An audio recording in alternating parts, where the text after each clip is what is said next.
Bonjour à tous et bienvenue dans votre agenda. Voici les événements que nous vous proposons de découvrir prochainement. L'Association des œuvres du Saint-Sépulcre de Jérusalem, dont la mission est de maintenir les communautés catholiques autour des lieux saints, organise le samedi 25 mars de 10h à 20h et le dimanche 26 mars de 10h à 18h des journées d'entraide avec de nombreuses activités au profit de la Terre Sainte. Au programme, brocantes, vide-greniers, vente de livres et dédicaces d'auteurs, repas partagés et même tournois de bridge. C'est à la salle Rossini à l'église Notre-Dame-de-Grâce de Passy, et si cela vous intéresse, pensez à vous inscrire. Pour plus d'informations à ce propos, rendez-vous sur le www.oeuvre-saintsépulcre.fr. Nous continuons avec un pèlerinage entre Athènes et Patmos à la suite de l'évangéliste Saint Jean. Selon la tradition, Saint Jean passa la fin de sa vie en Asie mineure. C'est dans l'île de Patmos, envoyé en exil en 95 par l'empereur Domitien, que l'auteur du 4e évangile aurait écrit l'Apocalypse. Quelques 60 années après la mort du Christ, l'apôtre bien-aimé a vu naître les premières communautés chrétiennes, mais aussi les premières persécutions. Ses écrits sont pétris de la contemplation intérieure de tous ces événements.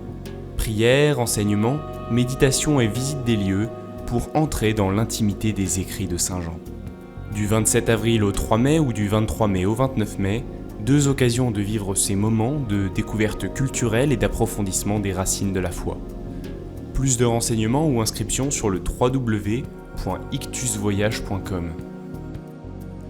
Vous habitez à Nantes, vous avez des enfants. Pendant les vacances de Pâques, vous pourrez les inscrire dans un atelier découverte de la lumière avec l'artiste Hélène Mugot sur le thème « Que la lumière soit ». En effet, la lumière est une composante omniprésente dans l'œuvre d'Hélène Mugot. Dans un temps de pratique artistique, les enfants apprendront à la mettre en scène en réalisant à partir d'éléments végétaux une création personnelle qu'ils emporteront chez eux. Organisée par l'association culturelle du Passage Sainte-Croix, deux dates sont proposées en fonction de l'âge. Le mercredi 12 avril pour les 5-7 ans et le jeudi 13 avril pour les 8-12 ans, de 14h30 à 17h. Attention, réservation obligatoire au 02 51 83 23 75 ou en envoyant un courriel à l'adresse affichée sur votre écran. Pour conclure cet agenda, nous vous proposons un concert donné par les Petits Chanteurs de Sainte-Croix de Neuilly le mercredi 29 mars à 20h30 à la cathédrale Saint-Louis à Versailles. L'entrée est à 15 € ou 10 € en tarif réduit.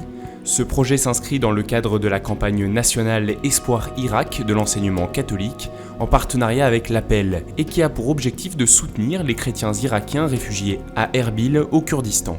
Il s'agit de montrer avec force aux familles chrétiennes en exil, victimes de la terreur de Daesh, que les chrétiens de France ne les oublient pas.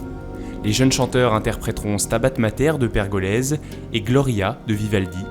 Découvrez-en plus à propos de cet événement sur le site www.espoir-irak.enseignement-catholique.fr. Si vous avez une information à nous communiquer, n'hésitez pas à nous écrire à agenda@ktotv.com ou par courrier au 13 rue du 19 mars 1962, 92 240, Malakoff.